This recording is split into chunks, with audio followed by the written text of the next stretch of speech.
And back home now, the Africa Investment Forum has been hailed a great success that surpassed all expectations. 45 deals valued at $32 billion have been concluded in the energy, transport, education, health, water and sanitation at the forum. But some have lamented the lack of women representation at the gathering. Earlier, SABC's Ngatane spoke to the president of the Corporate Council on Africa on women's involvement in business, and she began by asking her to explain the role of the Corporate Council on Africa. The Corporate Council on Africa is a U.S. business association. We've been in existence since 1993, so we just celebrated our 25th year. And we have members who are corporates. They are both U.S. and African companies. They are also multinationals as well as SMEs. And so we bring them together so that they can do business more effectively here on the continent. And our goal is to increase trade, investment, and commercial engagement between the United States and the countries of Africa. What do we mean more effectively?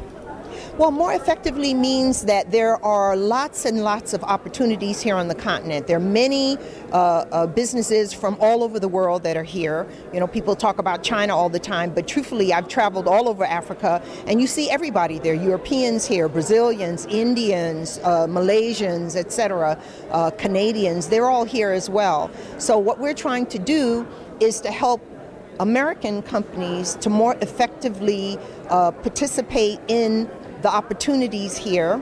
And so we bring them together with businesses that are here. We provide them access to leaders, ministers, heads of state. When those leaders and heads of state come to the U.S., we host them. We just had an event during UNGA. We hosted President Ramaphosa. And so this provides them the access that they need and also gives them the opportunity to make the connections. And then the third thing we provide access connections is insight. And we're always looking at what are the key things happening in major sectors of interest, the ones that are powering Africa's growth. So infrastructure, CCA just had an infrastructure conference here in Johannesburg on Monday and Tuesday. And so we were delighted to be able to have really excellent discussions on innovation in the infrastructure sector, covering ICT, transportation, energy, and health. So these are the kinds of things we do, and our members as well as others benefit from that. We also have something we do every other year called the U.S.-Africa Business Summit, which is our signature event. The last time we had it on the continent in Ethiopia, we had about 1,400 people there. We will be having the next one in June of 2019 in Maputo, Mozambique.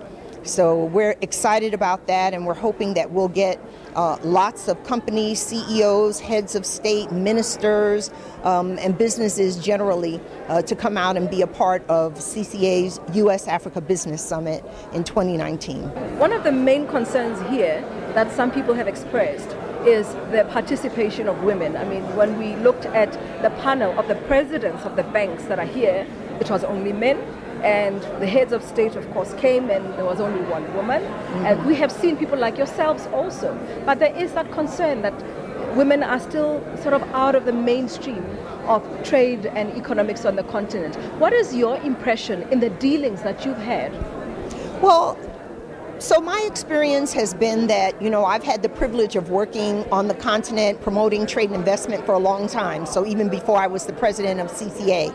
And it really depends on the commitment that's made at the very highest levels in countries to be able to have better representation of women, whether it's, you know, President Kagame, who I know well, you know, saying, okay, 50% of my cabinet will be women, or 50% of the people in Congress need to be, you know, Parliament need to be women. So I think when it's driven from the top, you see it. Now, in the corporate world, it's a little different because, you know, it's the boards of these companies that choose who will be the CEOs and the presidents of these institutions. And, you know, that's changing slowly, at least in the U.S. I think it's changing on the continent as well, but it's a slow process in actually having more women in the boardrooms, as they say. And so I commend Dr. Adesina for mentioning the importance of women. You know, he was talking about 50% of our population are women. We cannot ignore them. I think there is a commitment, but I think the realization, that's what you're talking about, the actual realization of having more women who are heads of banks, heads of, CEOs of major companies. The last thing I'll say, though, one of the things I enjoyed the most about being here, I must have met, oh my goodness, 3 or 4 really incredible young women, young African women entrepreneurs. You know, one lives in Germany. She's doing great things as an entrepreneur, promoting trade in certain products for Africa. Met another young woman. I just was so impressed. So if it isn't happening now, let me just end this way. If it isn't happening now, I see the signs of the future where, these younger women, they won't be waiting to get selected to be a president of some company, or they'll be the ones that will be running these companies themselves because they created them. So I think we have a little bit to be both proud about and expectant for.